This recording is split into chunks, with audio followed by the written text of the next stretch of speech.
nous sommes rendus à notre 4e émission. J'espère que vous avez la même joie de recevoir ces enseignements que j'ai de vous les apporter. C'est un bonheur pour moi de partager sur le thème de comment avoir ou comment développer une vie fructueuse. Et lors de la dernière émission, nous avons regardé aux ravageurs.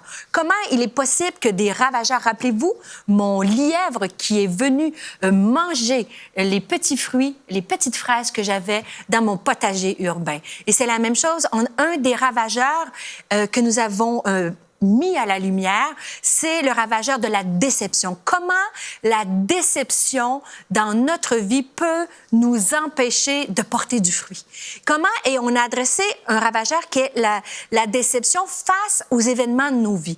Comment, lorsque on est dans une saison de notre vie où les choses ne se passent pas comme ce qu'on pensait. Et ça peut engendrer de la déception.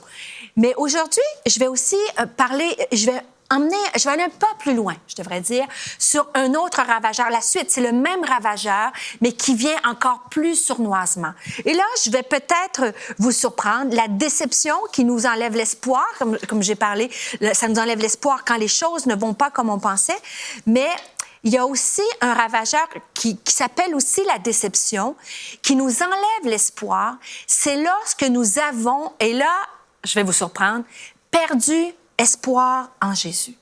C'est le plus terrible des ravageurs. Et là, je peux peut-être vous entendre penser, là où vous êtes, derrière la télé ou derrière votre écran, et vous dire, mais voyons, Stéphanie, comment, comme croyant, peut-on perdre espoir en Jésus?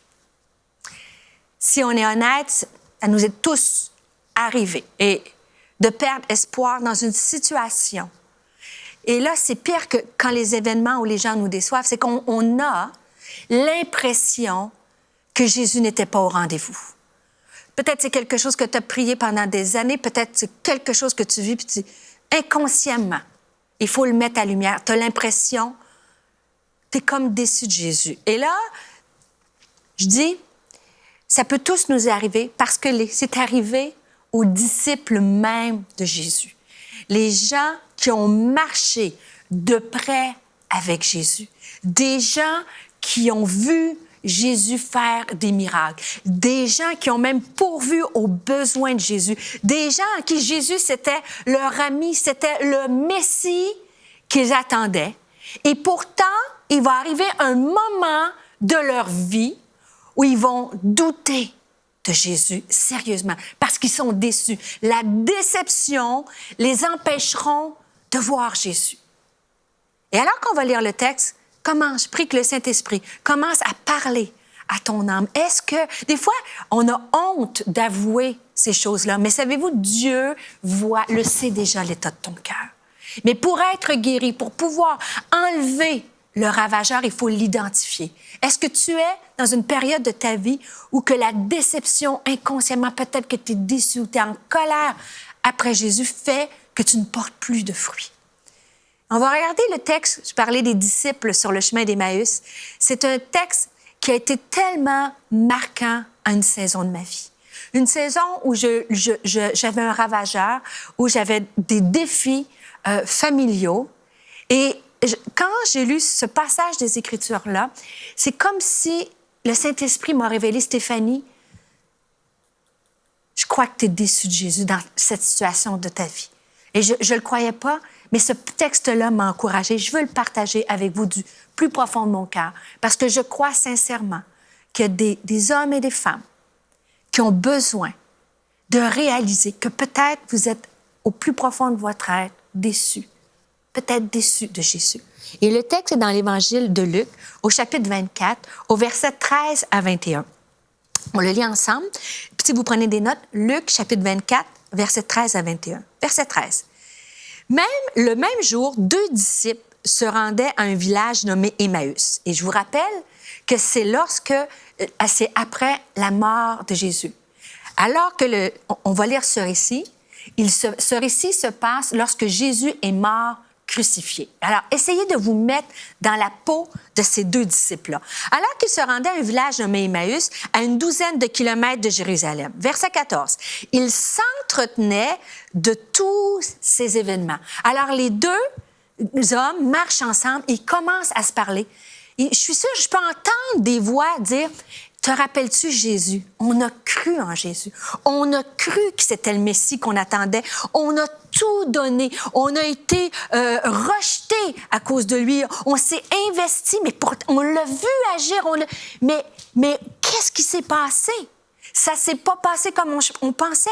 On pensait que c'était la gloire et finalement, il est mort. Jésus est mort. Et je peux entendre parler. Et là, ça dit au verset 15, « Pendant qu'ils échangeaient ainsi leurs propos et leurs réflexions, Jésus lui-même s'approcha d'eux et les accompagna. » Oh, il y a un moment. Imaginez que vous marchez et que là, vous êtes en train de déverser vos cœurs parce qu'ils sont déçus, ils sont amers, et Jésus arrive. Ah, votre réaction, ça aurait été: « Quoi? Jésus? Mais non, Jésus, qu'est-ce que tu fais là? Tu n'es pas censé être mort. » C'est tellement difficile, ils sont tellement déçus.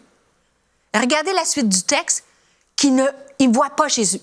Et ça dit, pendant qu'ils échangeaient leurs propos, leurs réflexions, Jésus lui-même s'approcha d'eux et les accompagna, verset 16.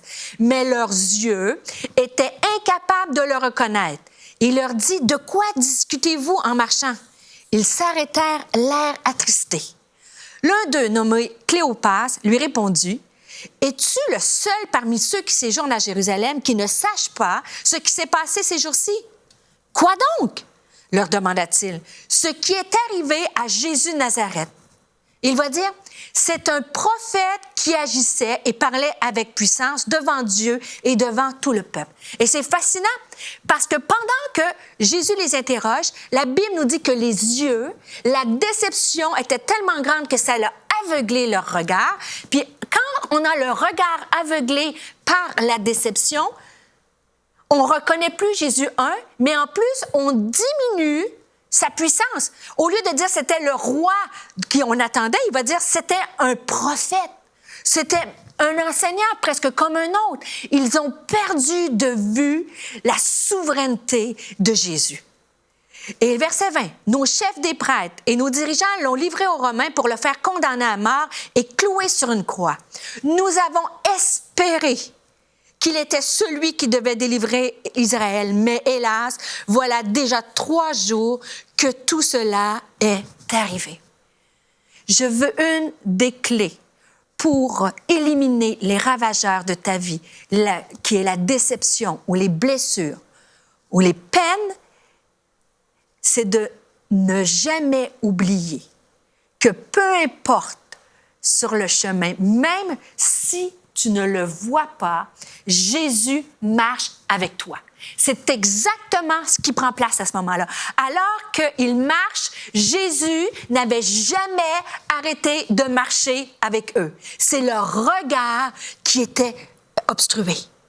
Et je prie que lors de ce message, que Dieu puisse venir ouvrir tes yeux, que la déception, le chagrin puisse te quitter et que Dieu vienne ouvrir tes yeux, que tu puisses reconnaître que Jésus n'a jamais arrêté de marcher.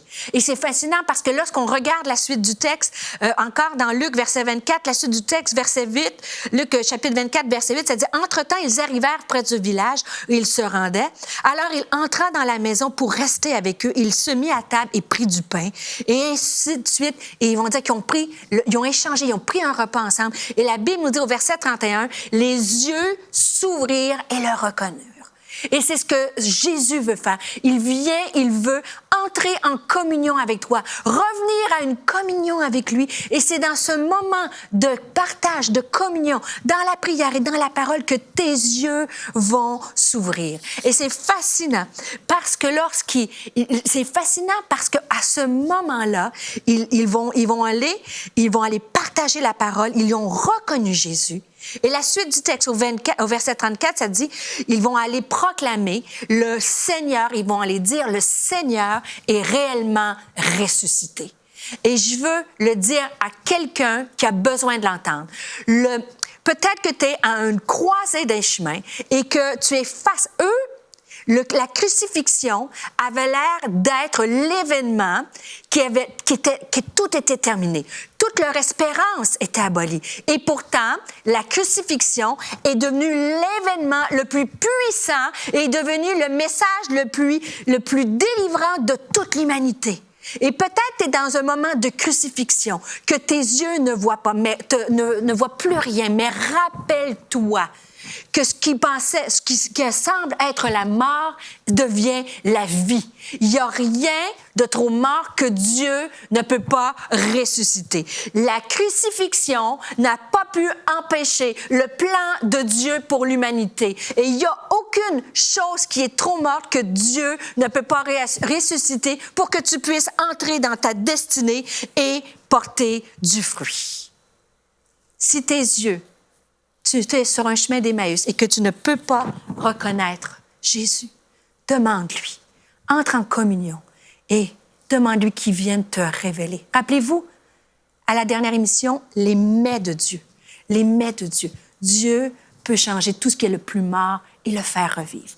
Et un des passe-temps que nous aimons faire ensemble, mon fils et moi, mon fils aîné, Philippe, c'est d'aller au cinéma. Mais parfois, ce qui est un peu délicat entre lui et moi, c'est que souvent, je vais anticiper la fin du film. Et là, je vais lui dire à tout bas, hey, Philippe, ça va se terminer comme ça. Et souvent, je dois vous dire que je suis pas mal bonne pour prédire la fin d'un film. Et il y a quelques années de cela, on est allé voir un film, et puis, vous savez, ce genre de film où t'es assis sur le bout de ton banc, t'es suspendu, et là, on arrive à la fin du film, la dernière prise de vue, et là, le mot « fin » apparaît, le générique commence à dérouler. Et là, je me suis dit, ah, Philippe, j'ai rien à mon fils, j'ai dit, Philippe, j'avais jamais pensé que ça allait finir comme ça. Le réalisateur, le scénario, j'ai été déjouée du début à la fin. Et là, c'est comme si le Seigneur m'a parlé en ce moment-là. Et bien sûr, Dieu ne m'a pas parlé dans le cinéma. Stéphanie, je te parle. Et Dieu se révèle de toutes sortes de façons, se révèle par sa parole. Mais à ce moment-là, dans le cinéma, à côté de mon fils, c'est comme si j'ai eu un moment d'éternité. C'est-à-dire, le Seigneur m'a donné la pensée, tu vas voir, je vais te surprendre. L'histoire de la vie de ton fils, de ta vie, n'est pas terminée jusqu'à temps que je vais mettre le mot « fin ». Je vais te surprendre. Là, j'étais saisie. C'est comme si le Seigneur me disait, ne mets pas un point quand moi, j'ai mis une virgule. Et c'est exactement ce que Dieu a fait avec les disciples sur le chemin d'Emmaüs. C'est exact, alors qu'ils marchaient, qu'ils pensaient que tout était terminé. Et pourtant, c'était tout à fait l'inverse. C'était le commencement de quelque chose de puissant. Alors, je veux vous encourager. L'histoire de ta vie, l'histoire de la vie de ta famille, de ton mariage, de ton ministère, de ton rêve, de ton travail, de ta carrière n'est jamais terminée tant que Dieu n'a pas mis le mot « fin ». Ne mets pas un point. Ce n'est qu'une virgule dans ta vie. Et justement, quand on met un point, c'est comme si on laisse gagner le ravageur de la déception. Déception, comme j'ai dit à l'émission dernière, déception des choses, des événements qui ne sont pas comme je pensais.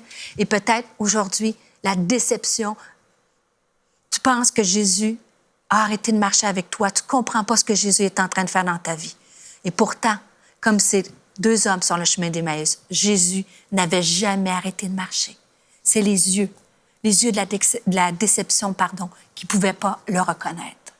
Et on va regarder, alors qu'on se dirige vers la fin de cette émission, à comment on peut, une des clés pour éliminer le ravageur de la déception, pour retrouver cet espoir-là, pour enfin pour produire du fruit à nouveau, des fruits succulents, c'est de s'attendre à Dieu. Alors, vous dire, c'est surprenant. C'est de penser que Dieu est le Dieu de l'inattendu. Et j'ai une grande révélation. Savez-vous qu'est-ce que ça veut dire? La définition de l'inattendu, c'est simple. C'est ce à quoi on ne s'attendait pas. Une surprise, quelque chose que tu ne pensais pas que ça allait arriver. Et le Dieu de l'inattendu, c'est fascinant parce que il y a peut-être... j'étais allée enregistrer, je dirais peut-être 2 ans de ça, ou même 1 an et demi. Je suis allée enregistrer une émission, une capsule chez Exponentiel avec notre ami Luc Dumont. Et les semaines ont suivi, j'ai continué les choses, j'ai voyagé. Et un jour, alors que j'étais à mon bureau à l'église, il y a quelqu'un qui est venu livrer des fleurs à la réception. Alors, quand j'ai vu, parce que de mon bureau, je peux apercevoir la réception, donc quand j'ai vu les fleurs, ben, j'ai vu le livrage, je suis sortie parce que je suis un peu curieuse. Et finalement, je suis allée voir et j'ai dit, ah, ben, c'est pour qui les fleurs? Puis elle m'a dit, mais c'est pour toi. Ah, pour moi? J'étais tellement surprise. Je dis, mais comment ça, des fleurs? Qui m'envoie des fleurs? Et c'était Élodie qui s'était occupée de moi là-bas, avec qui j'avais enregistré. Et elle m'a dit, merci Stéphanie d'être venue enregistrer les émissions. Alors, et pourtant, ça s'est passé comme plusieurs semaines après, donc je m'y attendais pas. Et c'est encore la même pensée quand je vous dis Dieu me parle des fois de drôle de façon. Et le Seigneur m'a dit, regarde, tu as été surprise, tu ne t'y attendais pas et j'ai agi. Et je veux t'encourager. Comment on surmonte la déception? C'est lorsqu'on croit, on croit à nouveau que Dieu peut le faire. On va regarder rapidement à 3 façons de réagir à l'inattendu. Premièrement, et on regarde par 3 personnages rapidement. Il y a la réaction, il y a Sarah. Vous savez, elle était dans l'attente de cette promesse-là. Et comment elle a réagi? Ça dit qu'elle voulait la réalisation de la promesse, mais elle avait peur d'être déçue. Et ça, c'est aussi une façon de réagir. Lorsque j'ai peur d'être déçue, j'ose plus espérer et croire que Dieu va le faire. La deuxième personne qu'on va regarder, c'est Naaman. Et ça, on va regarder un peu en détail parce que Naaman, comment il a réagi face à l'inattendu, c'est que Naaman voulait que Dieu agisse dans sa vie. Naaman voulait être guéri, mais il voulait à sa façon. Et ça m'arrive tellement. Moi, je peux me reconnaître dans Naaman. Des fois, je pense que les choses vont arriver comme ça et je prie, je veux, Seigneur, A, B, C. Et pourtant, Dieu me dit, moi, je vais faire D, E et F. Pour pouvoir éliminer le ravageur de la déception, il faut non pas avoir cette réaction de Sarah, d'avoir peur d'être déçu. Tu n'oses plus espérer parce que tu as peur d'être déçu. Comme la Bible dit, un espoir différé rend le cœur malade. Mais il y a aussi la réaction de Naaman. Tu veux que Dieu agisse dans ta vie. Tu veux que Dieu t'aide à porter du fruit. Tu veux, mais tu le veux à ta façon. Et Naaman, on va regarder dans le livre des Rois, dans 2 Rois, chapitre 5, versets 1 à 14. Et je vais résumer l'histoire parce que le temps va tellement vite. Mais vous savez, Naaman est un chef d'armée. C'est un homme qui était prestigieux, qui était noble, qui était riche aussi. Mais la seule chose, c'est que Naaman est malade. Il a la lèpre. Et à ce moment-là, il a besoin, il l'entend. La servante va dire, on vient lui rapporter qu'il y a un prophète qui pourrait le guérir, qu'il y a un prophète qui s'appelle Élisée, que s'il va voir Élisée, qu'Élisée pourrait guérir Naaman. Donc, ce que va faire Naaman, il va aller voir son supérieur, puis ils vont dire, est-ce que je peux aller vers ce prophète-là? Alors, il y va, et la suite du texte nous dit, Naaman alla dire à son maître, la jeune fille du pays d'Israël a parlé de telle manière. Et le roi de Syrie dit, va, rends-toi à Samarie, et j'enverrai une lettre au roi d'Israël. Il partit, prenant avec lui 10 talents d'argent, 6000 cycles d'or et 10 vêtements de rechange. Naaman, la Bible nous dit, vint vers Élisée avec ses chevaux et son char. Il s'arrêta à la porte de la maison d'Élisée.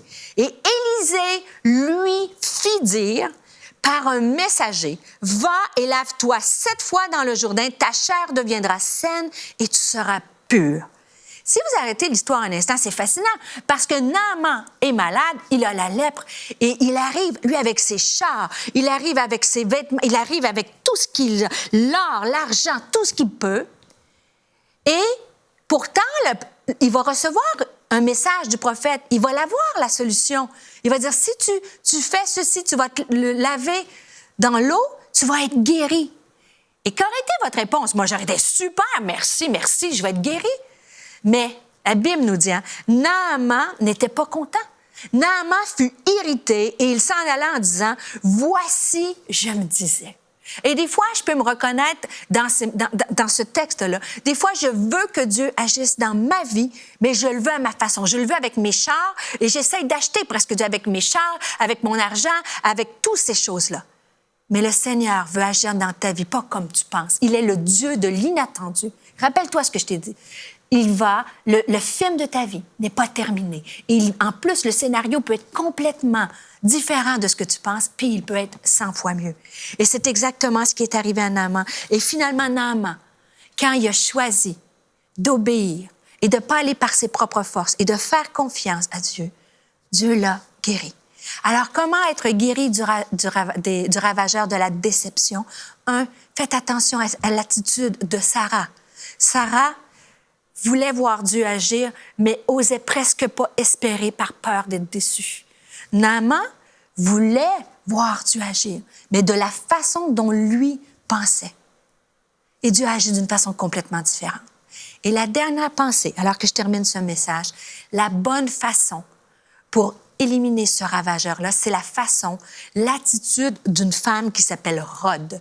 Et moi, j'aime étudier les personnages féminins. Peut-être que Rhodes ou Rose, c'est un personnage que vous connaissez très peu. Mais juste pour vous mettre dans le contexte, on parle d'elle dans le livre des Actes. Et c'est l'histoire que tout le monde connaît. Vous savez, c'est l'histoire où, alors que Pierre y est en prison et que tout le monde prie pour Pierre, et vous savez, on prie, l'Église est rassemblée, l'Église primitive est prie pour Pierre. Et là, tout d'un coup, vous savez, c'est quand Pierre rentre et cogne à la porte et que personne croit que Pierre a été libéré. Et ça aussi, moi, je peux me reconnaître dans ça. Et des fois, je vous ai résumé le passage et on rit tout le temps. Ha, ha, ha! Est-ce que ça se peut? Comment ça, il prie puis il ne croit pas, dans le fond, que Pierre pouvait être vraiment libéré? Je veux juste, si on est honnête, entre vous et moi, on a tous déjà été Sarah, peur d'être déçus. On a tous été Naaman. Seigneur, moi, je voulais que ça soit comme ça. Et on a tous été un peu comme ces gens qui prient pour la délivrance ou le miracle de quelqu'un et qu'on n'ose plus croire que le Dieu de l'inattendu peut libérer, peut briser toutes les chaînes, casser tous les verrous de fer. Et dans Actes chapitre 12, je vais lire le texte pour vous, versets 1 à 17. On va couper quelques versets pour pouvoir sauver un peu de temps. Mais ça dit, vers la même époque, le roi Hérode se mit à maltraiter quelques membres de l'Église de Jérusalem. Il fit tuer par l'épée Jacques, le frère de Jean. Quand il s'aperçut que cela plaisait aux Juifs, il fut aussi arrêté Pierre. Et vous remettre dans le contexte, c'est un contexte c'est un climat de terreur qui règne à Jérusalem. C'est un contexte de persécution. Hérode persécute les chrétiens. Et en plus, il le fait encore avec plus de force parce qu'il voit que ça plaît aux Juifs. Et ça dit, ça s'est passé pendant les jours des pains sans levain. Lorsqu'on eut arrêté Pierre, il le fit mettre en prison et le plaça sous la garde de 4 escouades, de 4 soldats chacune. Il voulait le faire comparaître devant le peuple après la Pâque. Pierre était donc sous bonne garde dans la prison. Mais l'Église priait. Et ça, c'est la bonne attitude pour voir le Dieu de l'inattendu. Lorsque Pierre est sous bonne garde en prison, lorsque ça semble impossible, mais l'Église prie, les mais de Dieu. Et ça dit, or, la nuit qui précédait le jour où Hérode allait le faire comparaître, Pierre, attaché par 2 chaînes, dormait entre 2 soldats, et devant la porte de la prison, des sentinelles montaient la garde tout à coup. Mais lorsqu'on va dans la prière, les tout à coup de Dieu prend place. Et c'est ce qui va arriver. Hein, vous savez, Pierre va être libéré. Et là, c'est là qu'il va se rendre dans la maison où il y a Rhodes qui est là, où il y a les disciples qui sont là. Et lorsqu'il arrive dans cette maison-là, Pierre cogne à la porte. Et la Bible nous mentionne qu'il y a une femme, une servante nommée Rhodes ou Rose qui est venue ouvrir la porte. Et quand on étudie les textes, c'est très, très rare à cette époque-là qu'on nommait le nom d'une femme, très rare. Et des fois, on la nommait parce qu'elle était célèbre, parce qu'elle avait accompli quelque chose de célèbre, d'héroïque. Et elle, en plus, ou elle était noble, mais elle, c'était une servante. Donc, pourquoi la Bible, l'auteur de ce texte-là prend la peine de nommer son nom, une servante, Rhode, qui a ouvert la porte. L'auteur prend la peine de mentionner son nom parce que cette femme-là a eu une réaction. Et c'était la seule qui croyait, je pense réellement, que Dieu était capable de libérer Pierre. C'est pourquoi je dis ça. Pourquoi c'était héroïque? Parce que, rappelez-vous, je vous ai dit, c'était la persécution. Il y avait un climat de terreur. Et quand ça l'a cogné à la porte, lorsqu'on étudie les textes, il fallait avoir du courage pour aller. Elle est allée dire, elle est allée ouvrir la porte. Et ça prenait du courage parce que tous les gens pensaient que ça pouvait être quelqu'un d'autre, soldat, qui venait mettre en prison d'autres personnes. Et elle a su croire en Dieu et croire que Dieu était capable. Elle a dit, venez voir, venez. Et ils ont ouvert la porte. Et c'est là qu'ils ont vu Pierre. Et alors que j'arrive à la fin de ce message, ils le croyaient tellement. Vous savez, ils vont dire, tu es folle. Ils vont dire, c'est son ange. Ils étaient tellement convaincus que... En fait, c'est fou parce qu'ils prient, mais ils sont convaincus que Dieu ne peut pas le faire. Ils vont dire, c'est son ange parce que l'ange, ça veut dire qu'il est déjà mort. Pourquoi?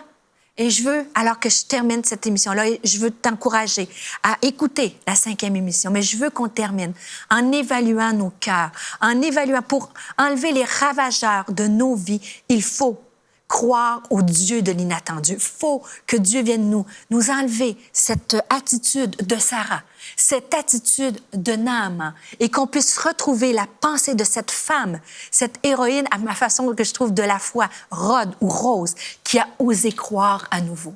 Et je te lance un défi. Est-ce que tu oses croire à nouveau pour ta maison? Que Dieu puisse te donner aujourd'hui le courage d'ouvrir la porte de ton cœur et de commencer à prier avec audace.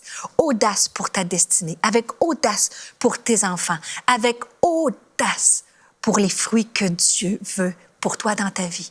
Alors, on va juste terminer en prière. Seigneur, je viens devant toi et je prie pour nos vies, hommes et femmes qui entendent ce message. Fais de nous des Rhodes, des Roses, qui, pendant peut-être qu'on est dans un moment où on prie de façon religieuse, régulièrement, même à l'Église, et on va, mais pourtant, on a perdu espoir dans le Dieu de l'inattendu. Viens redonner cette foi de s'attendre à l'inattendu. Cette foi qui croit que je vais encore ouvrir la porte de mon cœur, enlever la peur d'être déçu, la peur que ce soit comme je veux, et je veux mettre ma confiance dans le Dieu tout-puissant, celui qui connaît toutes choses, dont les pensées sont au-dessus de mes pensées et dont les plans sont parfaits pour ma vie.